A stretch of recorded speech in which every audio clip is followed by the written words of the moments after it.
ang sinabi ko talaga sa kanila, when you are arresting a criminal, you are not supposed to request him to surrender. Rather, you have to overcome the resistance. However,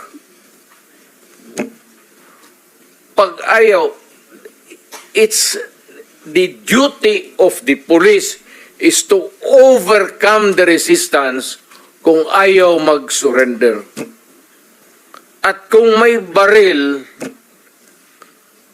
at kung tingin mo, sabi ko sa mga pulis doon sa academy, mamamatay ka,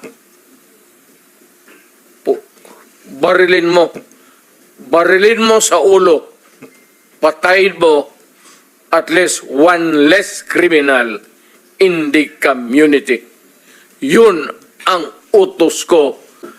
I alone take full legal responsibility sa lahat na nagawa ng mga pulis pursuant to my order.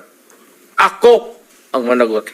At ako ang makulong. Huwag yung pulis na sumunod sa order ko. Kawawa naman, nagtatrabaho lang. Mr. President, you're recognized.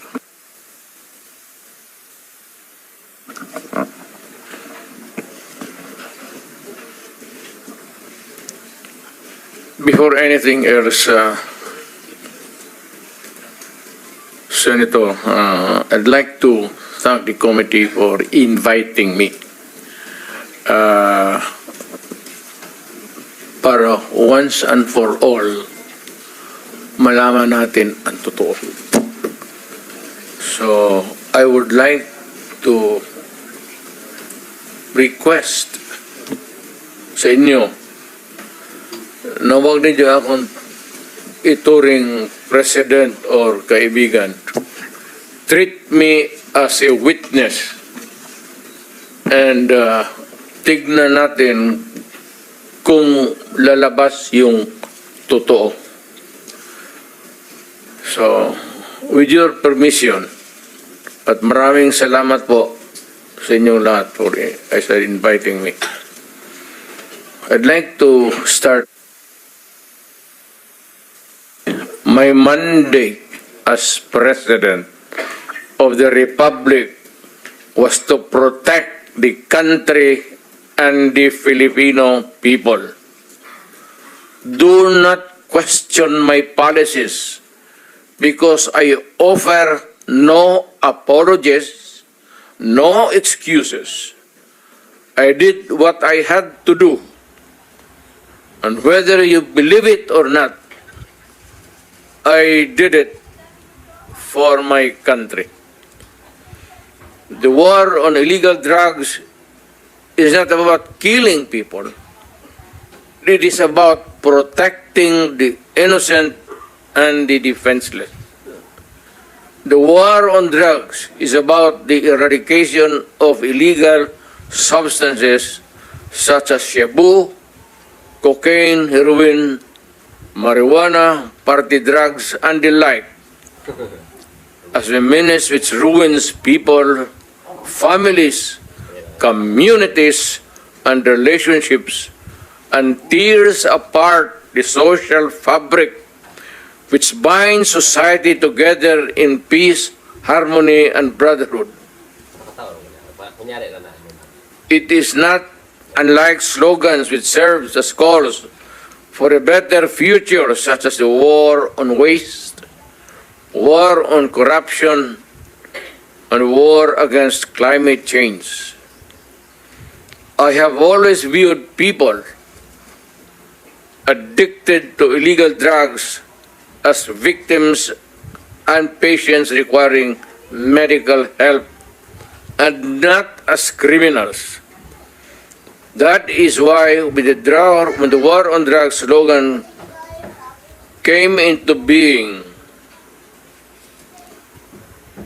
coined as first as a message to the people of Davao City to stay away from illegal drugs, but at the same time I had a drug rehabilitation facility constructed in Davao City, a city government expense, manned by Davao City government doctors, psychiatrists, nurses, and health workers, among others, to look after the complete rehabilitation of those addicted to illegal drugs.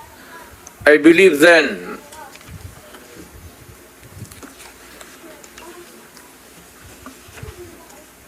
and I still believe now that rehabilitation and not fear of death or incarceration to be the key to the return of the addicted individuals back to the mainstream of a just and forgiving society. But no mistake about it, I hate drugs. I loathe the purveyors, the merchants, and the pushers of this demonizing element.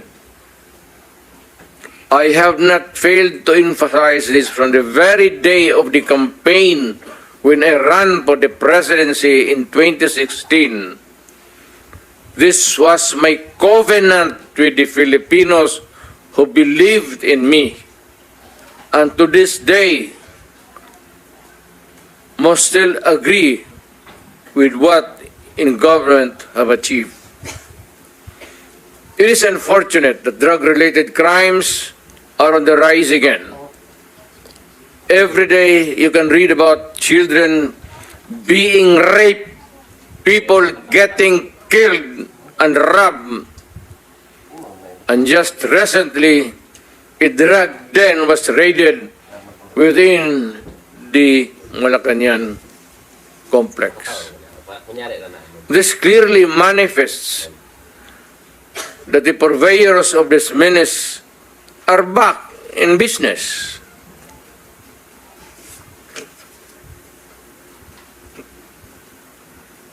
Ano? Gawin natin.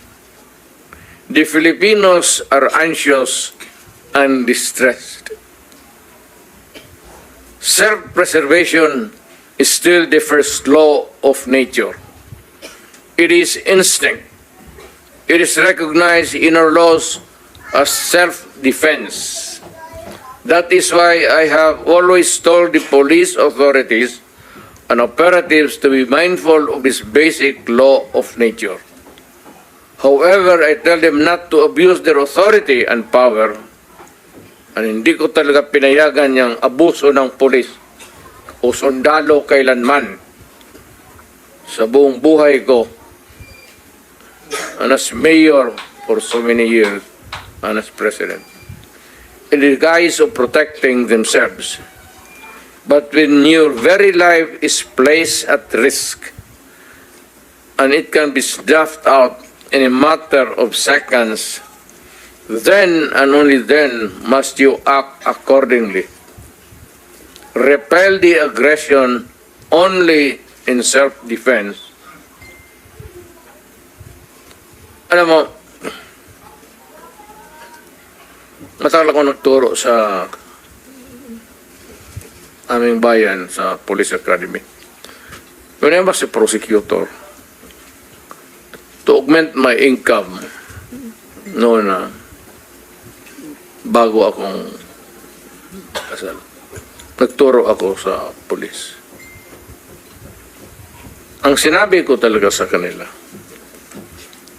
when you are arresting a criminal, you are not supposed to request him to surrender. Rather, you have to overcome the resistance. However, pag ayaw, it's the duty of the police is to overcome the resistance kung ayaw mag-surrender. At kung may baril, at kung tingin mo, sabi ko sa mga polis doon sa academy, mamamatay ka, barilin mo. Barilin mo sa ulo. Patayin mo at least one less criminal in the community. Yun ang utos ko when I was a fiscal and I was a professor doon sa Police Academy. Yun ang turo ko sa kanila. No quarters given, no quarters asked. Criminal ito.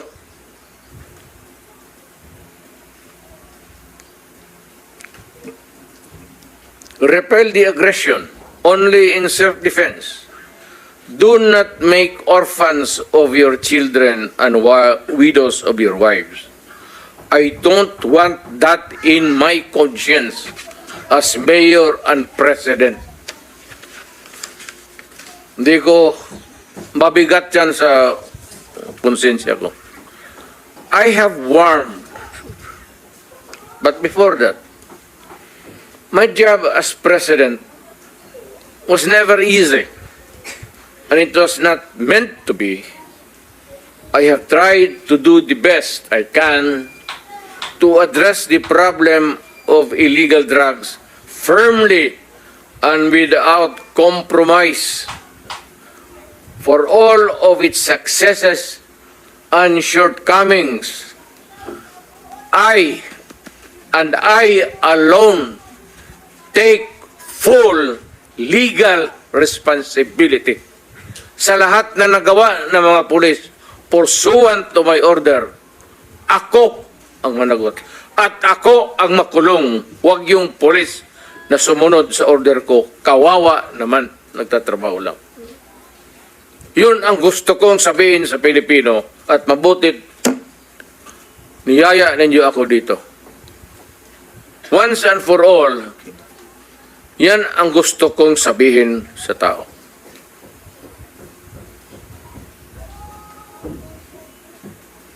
I have warned all of you as your president then and as a private citizen now. Drugs will destroy the Filipino. It will destroy my country. And I will never allow it. Baski ako empleyado sa gobyerno o private citizen, I will do what is necessary to protect my country, my community, at yung mga anak natin. This is a matter of principle. At papagkamatayan ko yan. Maraming salamat.